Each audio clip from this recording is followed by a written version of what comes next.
all Sherlock Holmes's clients were the rich and famous. They came from all walks of life, even the humblest. Indeed, he was more apt to give heed to the humble client, the minor tragedy, because that was the nature of the man, human and understanding. Yeah, hang it all, Holmes. Let me have a look. After all, I did buy the beastly thing.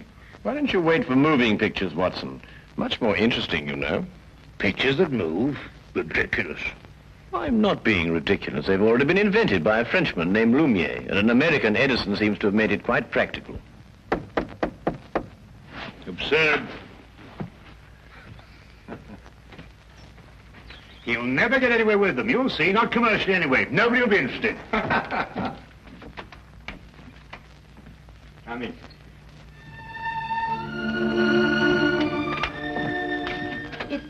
It's Mr. Sherlock Holmes in, please, sir. Yes, he is. I'd like to see him if he'll speak to me, please, sir. Of course he will.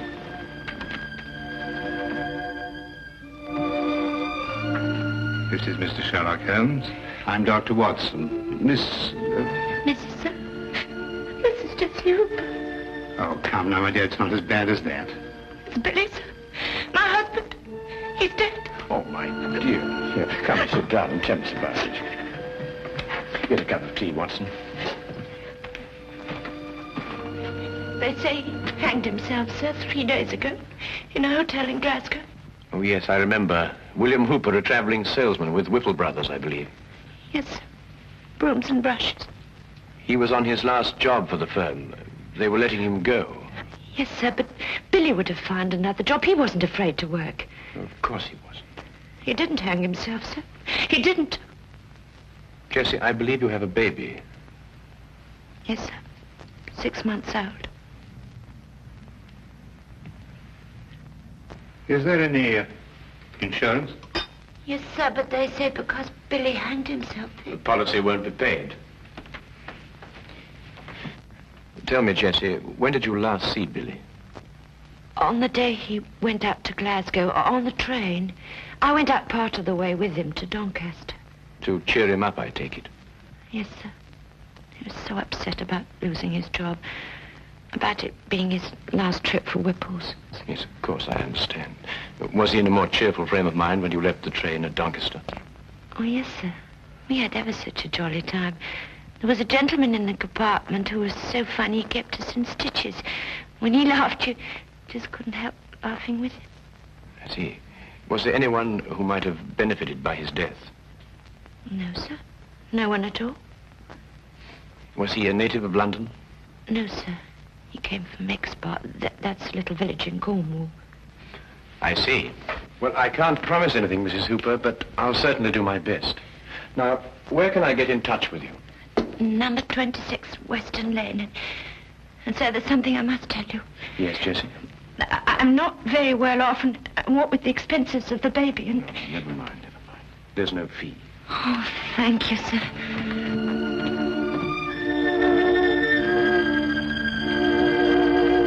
Goodbye, sir. Goodbye, Jessie. Sir, I don't know how to...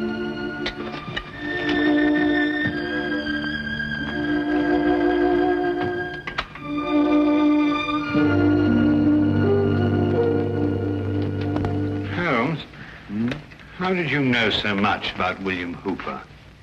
I read about it in the papers, Watson. One of those domestic tragedies that become buried in the back page.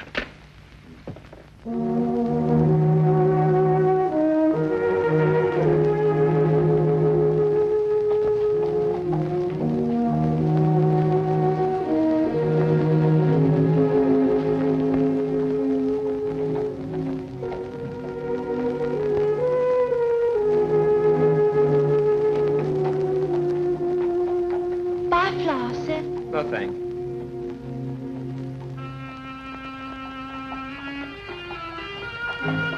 Flowers, sir. Flowers for your missus. Got any stinging nettles?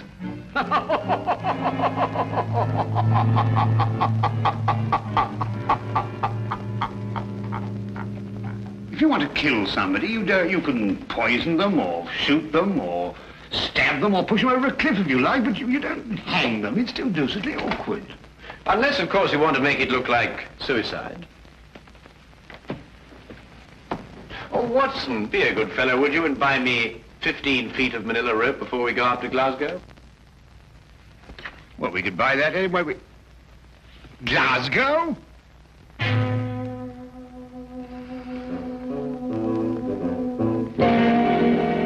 You know, Mr. Holmes, I'm only allowing you to see this rope because my cousin, Inspector Lestrade, asked me to.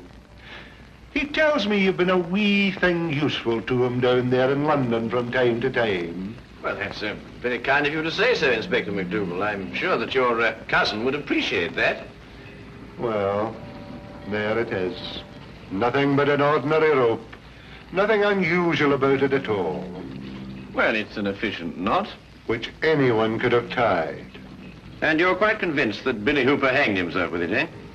Well, he put the rope round his neck, stood in a chair, and then kicked the chair from under him. But first slinging the rope over a ceiling beam and tying it to a bedpost, eh? Aye. Have you examined the rope with the glass, Inspector? Glass, Mr. Holmes. In Glasgow, we have another use, a more practical use for a glass. To put a wee drop in, you can. Oh, yes, yes. Then you'll find this glass a wee bit different, Inspector. It helps you to see things more clearly. Just what am I supposed to see with this? That the fibers on the rope that were slung over the beam point towards the noose. Yeah, I can see which way they point, but I can't see the point of them. Ah, well. You will, Inspector. Now I should like to have a look at Billy Hooper's shoes and the room in which he was supposed to have hanged himself. Mr. Holmes, I'm beginning to have a great deal of sympathy for my cousin, Inspector Lestrade, to say nothing of the entire London police force.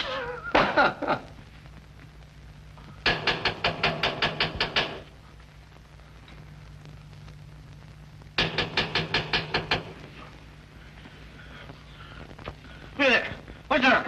Who's it? What's that? Who is it? Huh? Morning, sir. Morning. Beautiful morning, isn't it? This is the room, gentlemen.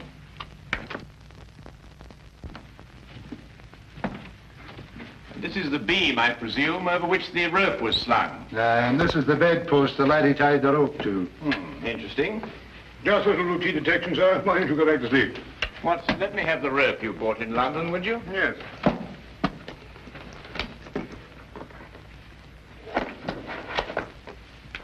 Thank you.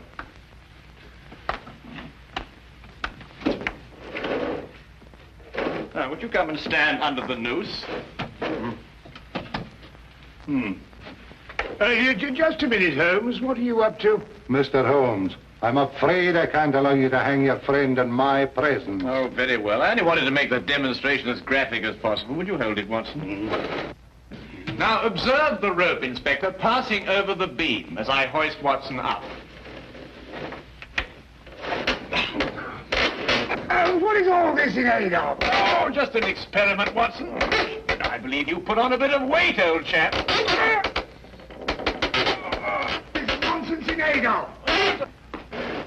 Let's have a look at the rope. Inspector, observe that part of the rope which passed over the beam. You will note that the fibers point towards the noose.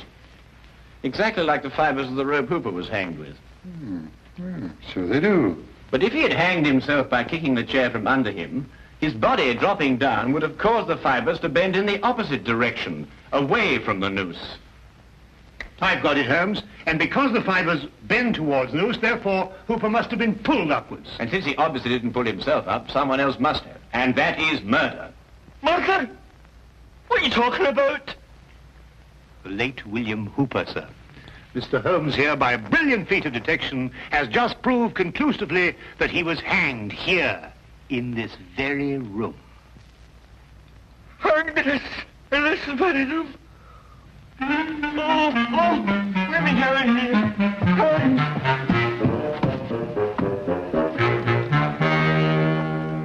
And this, I presume, is the chair that Hooper stood on.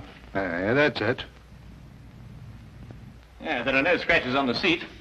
And there was a nail sticking out of Hooper's right shoe. Further evidence if you require any, Inspector.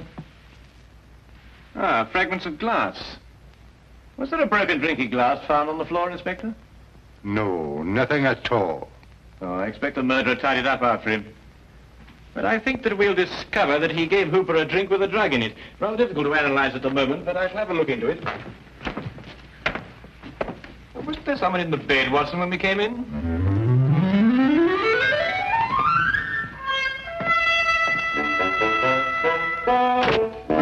John Carver, 28 Minute Road, Birmingham. Henry Hampton, 76 Casket. 76 Casket Lane? Do you recall Hampton? Hampton. Yes, I remember a salesman, I believe. Stayed just the one night, not one of our regulars. Did you notice anything in particular about him? No. Yes, he limped. That's right, he limped. He limped, did he? That will prove useful, thank you.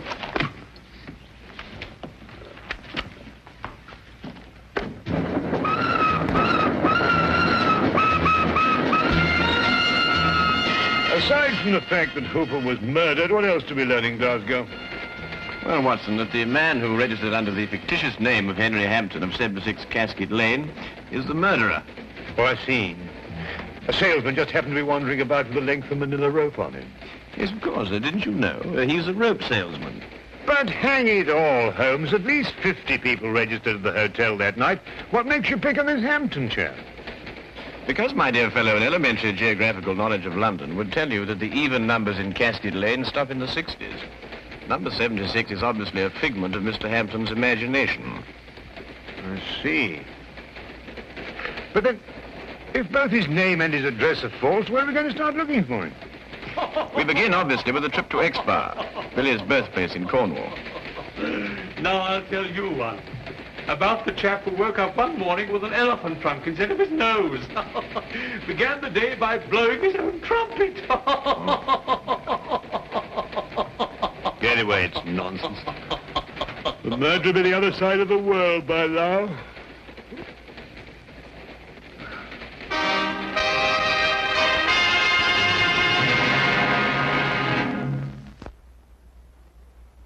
And now we return to the case of the Jolly Hangman.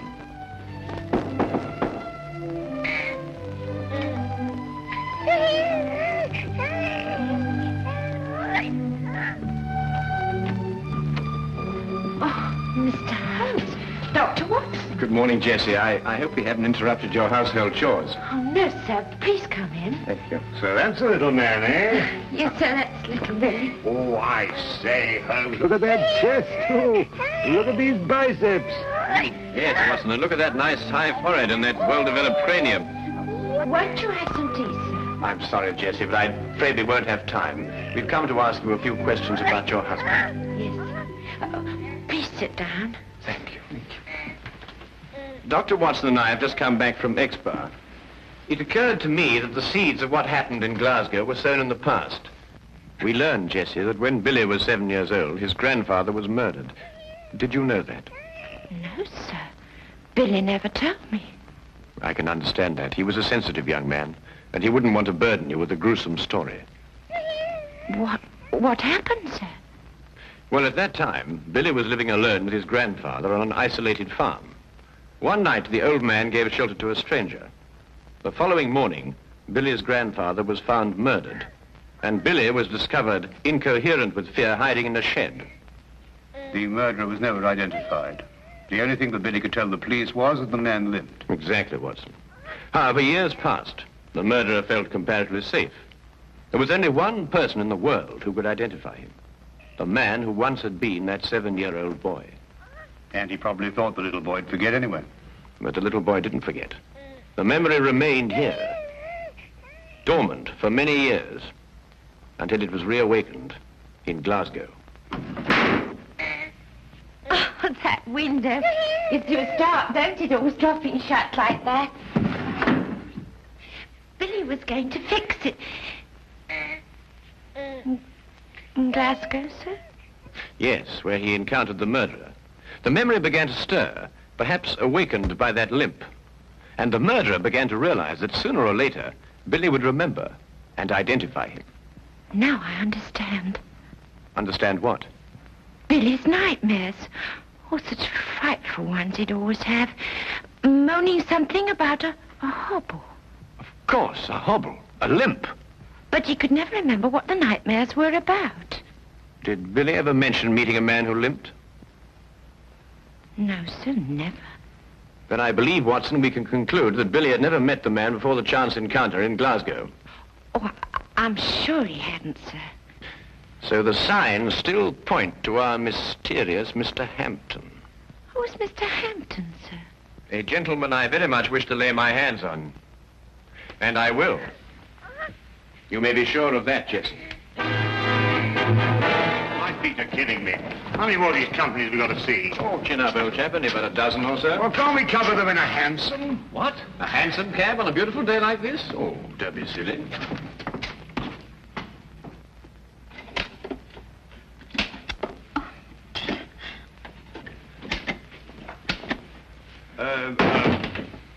Good afternoon.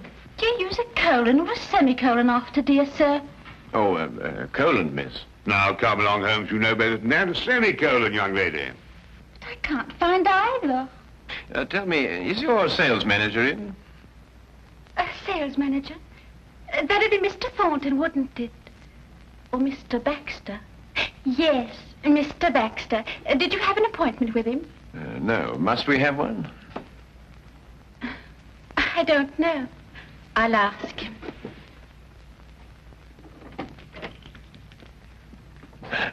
New, I'd say, Holmes.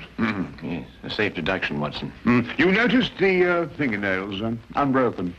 Oh, really? Mr. Baxter says you don't have to have an appointment. He'll see you now. Ah, thank you.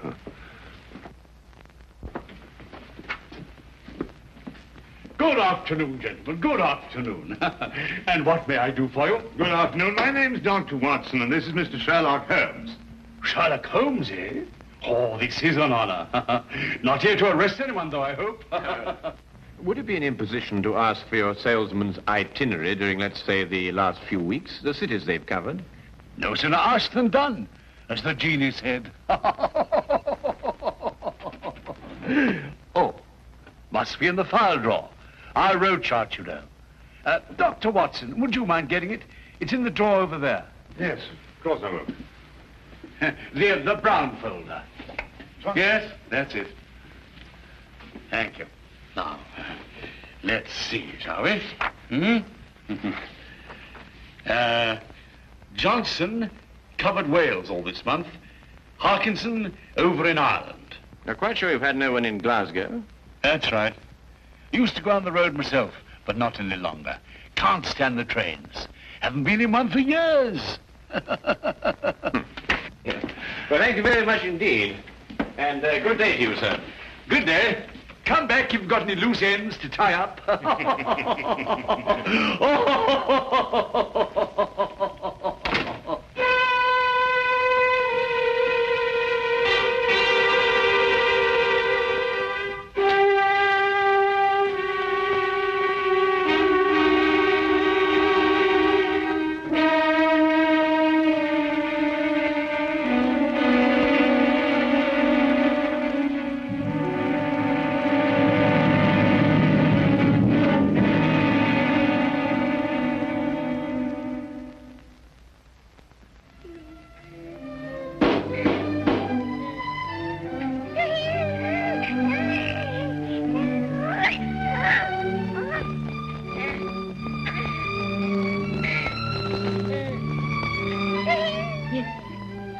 Good afternoon, Mrs. Hooper. You don't remember me, Mr. Baxter. Oh, yes, of course I do, sir. Won't you come in? Thank you. You were the jolly gentleman on the train with Billy and me. Give me your coats. Oh, thank you. I've come to offer you my deepest sympathy. Yes, sir. Oh, a tragedy. He was a fine boy. Yes, sir. Oh, there. Come now, little lady. There's always a ray of sunshine somewhere. Ah, there it is.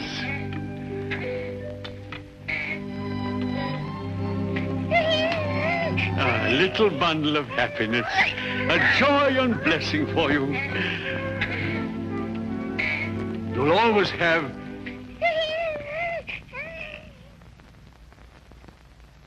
Ah, that's right. You didn't know, did you? I was seated all the time you were in the compartment, wasn't I? Well, just goes to show you, we all have our trials and tribulations. Yes, sir. Oh, but here am I, forgetting what I came for. How'd you like a job, little lady, and someone to take care of the baby? Oh, sir. Then let's have a cup of tea and talk about it, shall we? Oh, sir, I don't know how to thank you. I'll do anything. I'll send you to a secretarial school, and then you'll be my secretary. Oh, sir, that would be wonderful. You know, I didn't know how I was going to manage. Oh.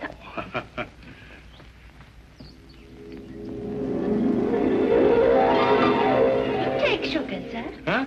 Oh, no, thank you.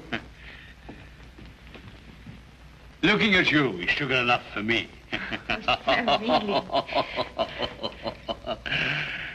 My friend Sherlock Holmes tells me you've been to see him. Do you know Sherlock Holmes, sir?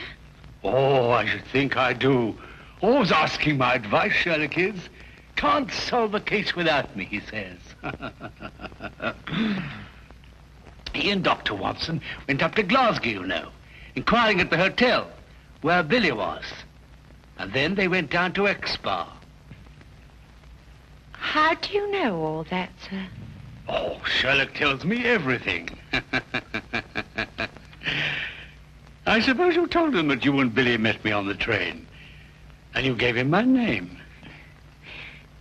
I'm afraid I'd forgotten your name, sir. Had you now? Then you're the only one who knows, eh? Well, wouldn't Sherlock be surprised to find that I'd met Billy on the train? Yes, indeed. Wouldn't he be surprised? Yes, sir.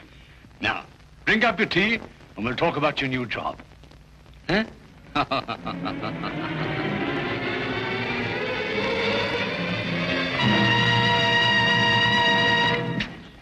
What is it? On the train coming down from Glasgow. What about the train? That's where we heard that laugh. By Jove, you're right. The man telling jokes in the next compartment. Oh, I've been a fool. Why do you suppose he sent you to get that road chart when he could have got it himself? Well, I suppose I was nearest. No, because he didn't want us to see that he limped. Don't you understand? He's the jolly man in the train who cheered up Billy and Jessie. Yeah. Cabby! Cabby! Here! Quickly, Watson. We've no time to lose. I'm right behind you. Baxter's office? No. Who's the only person who can prove that Baxter met Billy? Why, Jesse. Yes, of course. 26 Western Lane, driver and fast. We've got to stop another hanging. Just sleep. Sleep.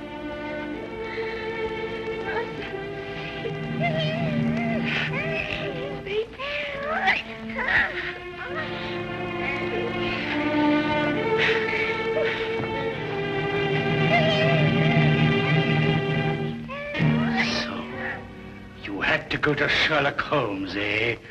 Couldn't leave well alone, could you? You're just like your husband in that. He couldn't let sleeping dogs lie either. The way he looked when he saw me walk out of the train at Glasgow. Well, maybe he wouldn't have remembered my limp from that night, and maybe he would.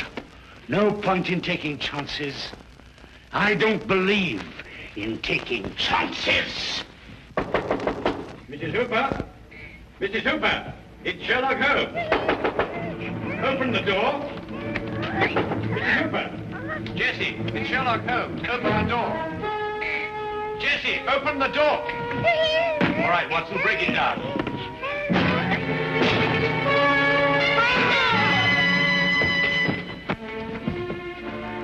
It's all right, she's just drugged. Look, what?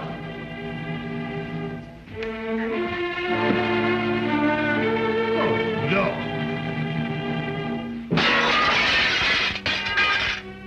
Neck broken.